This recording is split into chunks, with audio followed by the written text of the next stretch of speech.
বন্ধুরা, তোমরা কি জানো যে গত কিছুদিন আগে পৃথিবীতে এমন একটি কাহিনী ঘটেছে যার মাধ্যমে বোঝা যায় যে গ্লোবাল ওয়ার্মিং কতটা বেড়েছে। আসলে কিছুদিন আগে আইসল্যান্ডে 3টি মশা পাওয়া গিয়েছে। হাসাহাসি করে কোনো লাভ নেই বন্ধুরা, কারণ আইসল্যান্ড এমন একটি জায়গা যেখানে মশারা সার্ভাইভই করতে পারে না, যার কারণে ওখানে কোনো ধরনের কোনো মশা পাওয়া যায় না।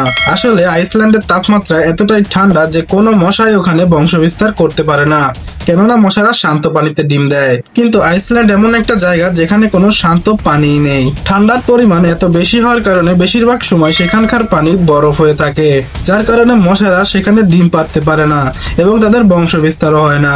এজন্য এখানে কোনো ধরনের কোনো মশা পাওয়া যায় না। কিন্তু কিছুদিন আগেই আইসল্যান্ডের রেকর্ড ব্রেকিং গরম পড়ে, যার কারণে অনেকটা সময় পানি স্থির এবং তরল অবস্থায় থাকে। আর এই সুযোগকে কাজে লাগিয়ে মশারা চেয়েছিল তাদের বংশবিস্তার করতে। এজন্য কিছুদিন আগেই 3টি মশা আইসল্যান্ডে পাওয়া যায়। যেখানে কোনোদিন কোনো মশা পাওয়া যায় না, সেখানে মশা পাওয়া যাওয়া একটা আনবিলিভেবল বিষয়।